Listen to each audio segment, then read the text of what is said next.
زیادہ سے زیادہ یہی میری کوشش رہتی ہے کہ قرآن اور حدیث کی روشنی میں جو عقائد اہل سنت ہے اور جو شعار اہل سنت ہے، جو عادات اہل سنت ہے،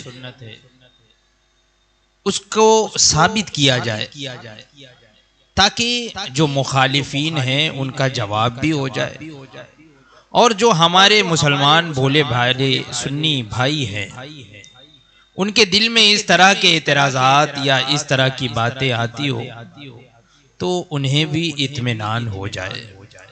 اللہ تبارک و تعالی ہم تمام لوگوں کو اس محفل پاک کے صدقے میں سچ کہنے اور اس پر عمل کرنے اور سچ سننے کی توفیق عطا فرمائے۔ ایک بار اور درود پاک پڑھ لیجئے، اللہم صلی علی سیدنا و مولانا محمد معدن الجود والکرم وآلہ الکرام وابنہ الکریم وبارک وسلم صلاة و سلاما علیکہ یا سیدی یا رسول اللہ صلی اللہ تعالی علیہ وسلم۔ اللہ تبارک و تعالی قرآن پاک میں ارشاد فرماتا ہے، قل بفضل اللہ وبرحمتہ فبذالک فلیفرحوا، اے محبوب آپ فرما دو کہ اللہ کے فضل کے ملنے پر اور اس کی رحمت پر مومنوں کو چاہیے کہ خوب خوب خوشیاں منائیں۔ اللہ تبارک و تعالی ارشاد فرما رہا ہے، خطاب ہے اپنے پیارے حبیب سے، قل کہ اے محبوب آپ فرما دو۔ کن سے فرما دو؟ مومنین سے فرما دو، ایمان والوں سے یہ فرما دو۔ کیا فرما دو؟ بفضل اللہ، کہ اللہ کے فضل کے ملنے پر وہ ایمان والوں کو چاہیے کہ خوشیاں منائیں، وبرحمتہ، اور اللہ کی رحمت کے ملنے پر مسلمانوں کو چاہیے کہ خوشیاں منائیں۔ پتہ یہ چلا کہ اللہ کے فضل اور اس کی رحمت کے ملنے پر اللہ تبارک و تعالی نے ایمان والوں کو یہ حکم عطا فرمایا ہے کہ وہ خوشی منائیں۔ اللہ کا فضل ملے، اللہ کی رحمت ملے تو اس پر خوشی منائیں۔ اور یہی اہل سنت و جماعت کا وتیرہ اور عقیدہ ہے کہ جب اللہ تبارک و تعالی نے ہمیں کوئی انعام عطا فرمایا، کوئی رحمت عطا فرمائی، کوئی برکت عطا فرمائی، کوئی فضل ہم پر اللہ تبارک و تعالی نے فرمایا، تو ہم اس فضل اور اس رحمت اور اس نعمت کا چرچا بھی کرتے ہیں اور اس کی خوشیاں بھی مناتے ہیں۔ اب حضور اقدس صلی اللہ تعالی علیہ وسلم کی ذات گرامی، یہ اللہ کا فضل ہے یا نہیں ہے؟ اللہ تبارک و تعالی نے ارشاد فرمایا کہ اللہ کے فضل پر خوشی مناؤ۔ اب یہاں دیکھنا ہے کہ حضور اقدس صلی اللہ تعالی علیہ وسلم کی ذات گرامی یہ اللہ کا فضل ہے یا نہیں؟ تو قرآن پاک میں ارشاد ہوا، یا ایھا النبی انا ارسلناک شاہدا ومبشرا ونذیرا، کہ اے نبی بے شک ہم نے تمہیں بھیجا شاہد بنا کر، مبشر بنا کر، نذیر بنا کر، وداعیا الی اللہ باذنہ وسراجا منیرا، اور اپنے حکم سے داعی الی اللہ بنا کر، سراج منیر بنا کر ہم نے تمہیں بھیجا۔ اور آگے ارشاد ہوا، وبشر المؤمنین بان لهم من اللہ فضلا کبیرا، اور مومنوں کو یہ خوشخبری سنا دو، بشر المؤمنین من اللہ، وبشر المؤمنین لهم من اللہ فضلا کبیرا، کہ مومنوں کو یہ خوشخبری سنا دو اے محبوب کہ ان کے لیے یہ ذات گرامی اللہ کا بڑا فضل ہے۔ پتہ یہ چلا کہ حضور اقدس صلی اللہ تعالی علیہ وسلم کو اللہ تبارک و تعالی نے اس خاکدان گیتی پر بھیجا ارشاد فرمایا کہ ہم نے اپنے محبوب کو مبشر بنا کر بھیجا، نذیر بنا کر بھیجا، داعی اللہ بنا کر بھیجا، سراج منیر بنا کر بھیجا۔ اور آگے کیا ارشاد ہوا کہ حضور اقدس صلی اللہ تعالی علیہ وسلم کا یہ تشریف لانا، تو اللہ تبارک و تعالی ارشاد فرما رہا ہے کہ اے مومنو، تمہارے لیے میرے حبیب کا، میرے محبوب کا اس دنیا میں تشریف لانا یہ اللہ کا سب سے بڑا فضل ہے، فضل کبیر ہے۔ یہ کوئی اور نہیں ارشاد فرما رہا، بلکہ اللہ تبارک و تعالیٰ کا ارشاد ہے کہ حضور اقدس صلی اللہ تعالی علیہ وسلم کی تشریف آوری یہ ایمان والوں کے لیے بڑا فضل ہے۔ اور ابھی میں نے آیت کریمہ پڑھی کہ اللہ تبارک و تعالیٰ ارشاد فرماتا ہے کہ اللہ کے فضل کے ملنے پر خوشیاں مناؤ۔ جب عام اللہ کے فضل کے ملنے پر خوشی منانے کا حکم ہے تو جو اللہ کا سب سے بڑا فضل ہے ان کے ملنے پر ہم کیوں نہ خوشی منائے؟ تو اگر حضور اقدس صلی اللہ تعالی علیہ وسلم کی تشریف آوری پر ہم خوشی مناتے ہیں اس دن یا اس کے اور علاوہ اس کے دوسرے دنوں میں اگر حضور کی تشریف آوری کا ذکر کرتے ہیں اور خوشیاں مناتے ہیں تو یہ کوئی شرک اور بدعت نہیں ہے، بلکہ قرآن پاک کے احکام کے مطابق، قرآن کے احکام کے مطابق کہ اللہ کے فضل کے ملنے پر خوشی منانے کا حکم، ایسے ہی اللہ کی رحمت کے ملنے پر خوشی منانے کا حکم ہوا۔ اور حضور اقدس صلی اللہ تعالی علیہ وسلم تو ساری کائنات میں سب سے بڑی اللہ کی رحمت کی، خود اللہ تبارک و تعالی ارشاد فرماتا ہے وَمَا أَرْسَلْنَاكَ إِلَّا رَحْمَةً لِلْعَالَمِينَ کہ اے محبوب ہم نے تمہیں سارے عالم کے لیے رحمت ہی بنا کر بھیجا۔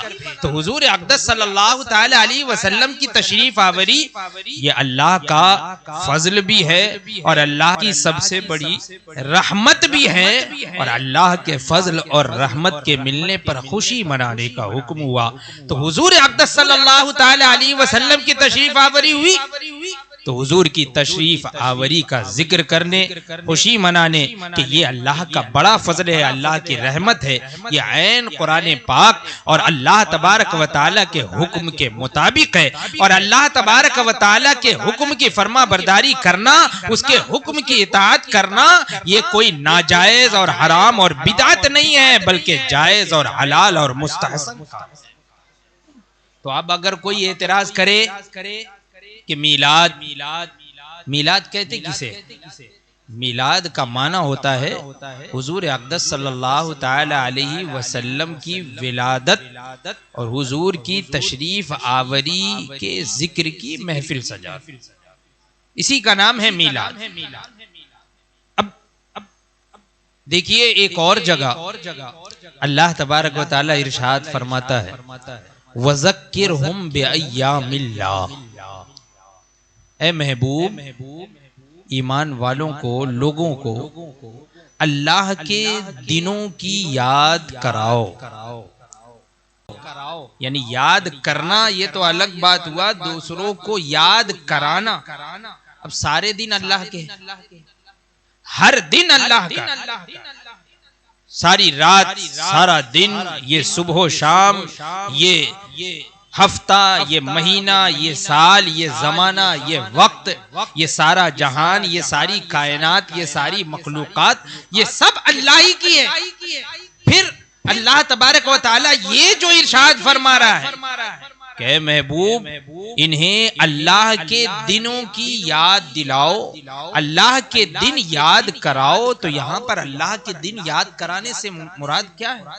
کون سے دن یاد کراؤ؟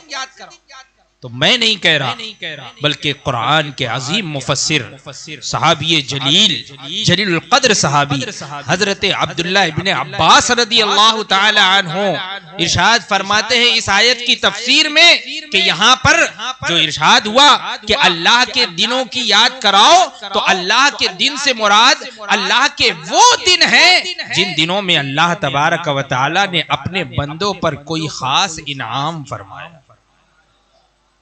اللہ تبارک و تعالی نے اپنے بندوں کو کوئی نعمت عطا فرمائی، وہ دن یہاں مراد۔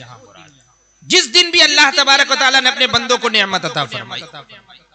تو اب جس دن اللہ تبارک و تعالیٰ نے اپنے بندوں پر کوئی انعام فرمایا، کوئی نعمت عطا فرمائی، اس دن کو یاد کرنے کا حکم دیا گیا کہ یاد کرو اور اے محبوب لوگوں کو یاد دلاؤ، لوگوں کو یاد کراؤ. اور یاد کب کرایا جاتا ہے؟ یاد کب کرایا جاتا ہے؟ یاد اسی وقت کرایا جاتا ہے جبکہ وہ چیز ہو چکی ہو. جب وہ چیز ہو چکی ہو تبھی تو یاد کرایا جاتا ہے کہ دیکھو وہ فلاں دن فلاں کام ہوا تھا، فلاں دن فلاں کام ہوا تھا. اس کا معنی ہے، یہ مطلب ہے، یہ مراد اور یہ مقصد ہے یاد کرانا اور یاد دلانا. یاد کرنا، یاد کرانا، یاد دلانا یہ اسی وقت ہوتا ہے جبکہ وہ کام ہو چکا ہو. تو اب اگر کوئی یہ اعتراض کرے کہ حضور اقدس صلی اللہ تعالی علیہ وسلم کی تشریف آوری تو جب ہوئی تھی تو وہ خوشی کا موقع تھا، وہ اللہ کے رحمت کے ملنے پر لوگوں نے خوشیاں منائی، اللہ کے فضل کے ملنے پر اس وقت اس دن لوگوں نے خوشیاں منائی. آج تم کیوں خوشی مناتے ہو؟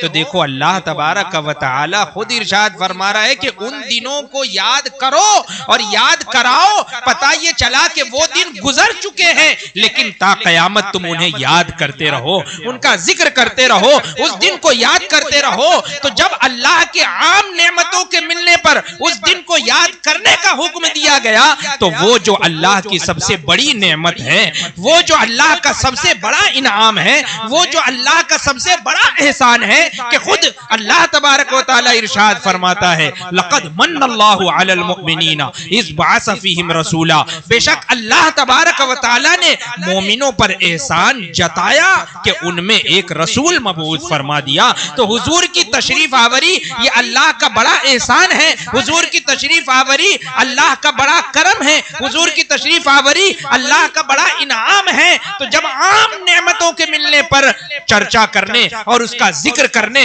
اور اس کی یاد منانے کا حکم ہوا تو وہ جو سب سے بڑی نعمت ہمیں ملی حضور اقدس صلی اللہ تعالی علیہ وسلم کی ذات گرامی جس دن تشریف لائے تو ہم کیوں نہ اس کا چرچا کریں، کیوں نہ اس کا ذکر کریں. ہم سال ہا سال اس کا ذکر کرتے رہیں گے اور محفلیں مناتے رہیں گے. تو یہ محفلیں منانا اور ذکر کرنا یہ قرآن پاک کی ان آیات کریمہ کی روشنی میں عین شریعت مطہرہ اللہ اور اس کے پیارے حبیب صلی اللہ تعالی علیہ وسلم کے احکام کے مطابق ہے، کوئی ناجائز اور بدعت نہیں.